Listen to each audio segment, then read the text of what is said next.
What if I told you the very thing that was meant to destroy you was actually training you to become unstoppable? Wait till the end. You'll never see your pain the same way again. You weren't meant to survive what they did to you. Not psychologically, not spiritually, not even physically. You were set up to fracture, to fold, and by every metric that matters, you did. Your trust, torn. Your sense of self, dissolved. Your mind, no longer yours. They hit you with the most refined psychological warfare, subtle gaslighting, emotional whiplash, and silent punishments designed to turn you against yourself. It almost worked. Almost. Because something inside you didn't die. It mutated. It got quieter, colder, sharper. You stopped trying to win their game. You started learning how it's built. Now, you don't play by their rules. You redesign the board. They trained you to crumble, but accidentally created a mind that studies pressure like a surgeon studies anatomy. You understand collapse now, so you know exactly where strength is born. They tried to turn your vulnerability into weakness, but you used it as blueprint. Say it in the comments. I create strength. If this spoke to a part of you no one else sees, consider subscribing. We're just getting started. Discipline didn't come from motivation. It came from survival. When chaos ruled your mind, routine became your only religion. You woke up not because you wanted to, but because if you didn't, the darkness got louder. Every small act, the cold shower, the notebook by the bed, the walks in silence, they weren't habits, they were self-defense. And slowly, the war in your head began to lose terrain. You weren't just surviving anymore. You were mapping the enemy, naming the triggers, rewiring the scripts. You were building a fortress, one disciplined act at a time. No one sees this. They see calm. They don't see the routine that cost you blood. You don't chase peace anymore. You engineer it. Comment this. Discipline rewired me. You built routines. You fought for structure. But somehow, certain days still wreck you. A voice, a room, a time of day that feels like a trap door. You catch yourself going numb, procrastinating what matters, picking fights you don't mean, scrolling to forget. It's not laziness, it's leftover programming. You were trained to collapse under pressure. Your nervous system expects it. Every trigger is a ghost, not of your failure, but of how you were conditioned to feel powerless. But you're not powerless now, you're aware. And awareness changes everything. You start to name your loops. You track the time of day they show up.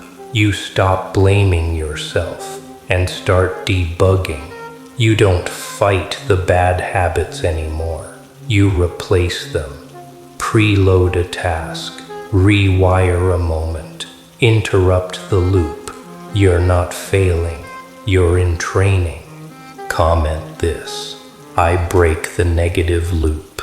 If this hit different, leave a like. Not for me, for the part of you that needed to hear it.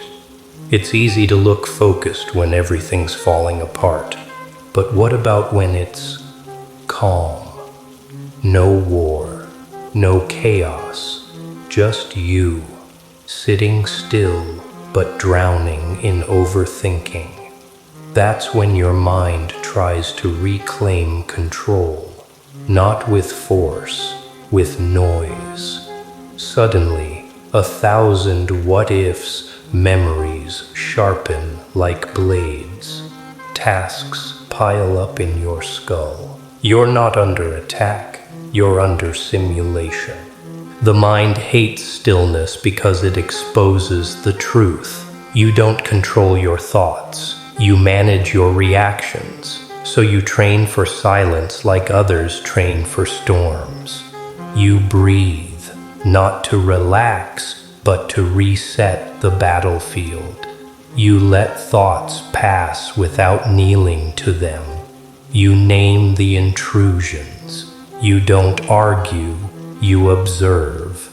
That's the real discipline, not just action in pressure, but presence in peace. Comment this: I train for silence. You've silenced the noise, you've mapped the triggers, but a shadow still lingers. Guilt for breaking, for falling behind, for not fighting harder when you didn't know how. You replay moments like war footage. You judge the old version of you from the clarity of the new you. But here's the truth you're avoiding. You weren't weak, you were untrained, and no one came to teach you. So you taught yourself, you stood up, you rebuilt, and now you don't need permission to feel powerful. You don't need validation to lead your own mind. Your thoughts report to you now. Your emotions follow orders. You became the authority figure no one was for you. This isn't healing, this is ascension. Comment this: I answer to me now. If this changed how you think, turn on notifications. You don't want to miss who you're becoming. You're different now, not louder, clearer, not angrier, calmer.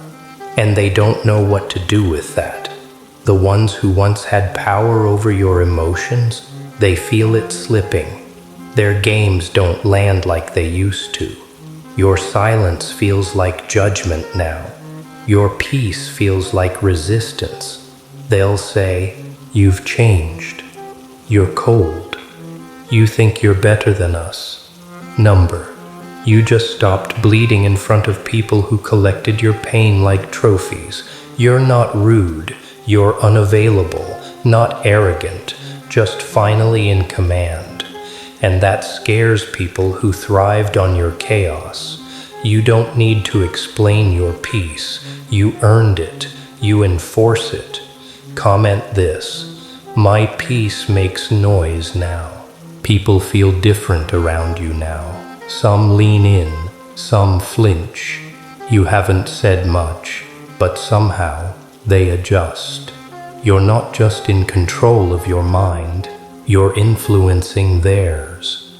Your calm rewires rooms. Your eye contact resets conversations. Your presence becomes a variable in every environment. But here's what they don't see. You still feel the weight. You still second-guess the tone, the pause, the moment you spoke too directly or didn't speak at all. Because power isn't loud, it's quiet, and it's heavy. You're not afraid of failure anymore. You're afraid of what happens when you fully step into what you're capable of. But hiding serves no one, and shrinking doesn't protect them. They need your clarity. Even if they reject it, you lead now, not for control, for alignment.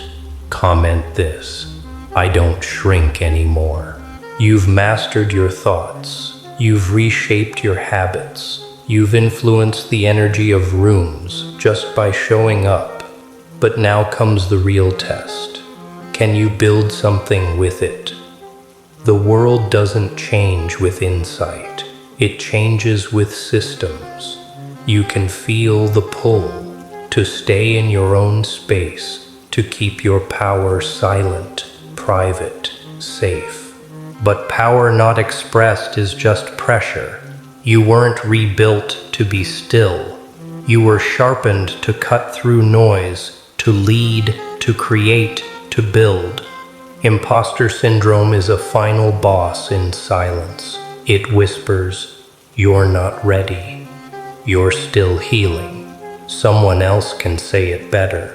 But you weren't made to copy. You were made to craft. This is where the internal war becomes external movement, where resilience becomes system, where clarity becomes culture, where your power stops being a shield and becomes a tool. And that takes skill. That takes strategies, tactics, blueprints. And that's what we're unlocking next. If you're ready to build, to lead, to move from mental survival to mental strategy, watch the next video. Everything you've survived was architecture, not punishment, not proof of weakness, but blueprint. The breakdowns, the nights no one saw, the silence you weaponized, all of it, data. Now the question isn't, who are you? It's, what are you building? You're not just a mind anymore. You're a mission, a system, a force of nature with language. Your presence is no longer passive. It redirects the room. It rewires the culture. It wakes people up. But here's the twist. You can't lead others through darkness if you're still afraid of your own light. That light will cost you. It'll isolate you, expose you, trigger those who refuse to evolve. And still, you were never made to shrink. So now that you've rebuilt your mind, calibrated your power, and accepted your influence, what are you going to do with it? Drop your answer in the comments. No edits, no filters, just the truth.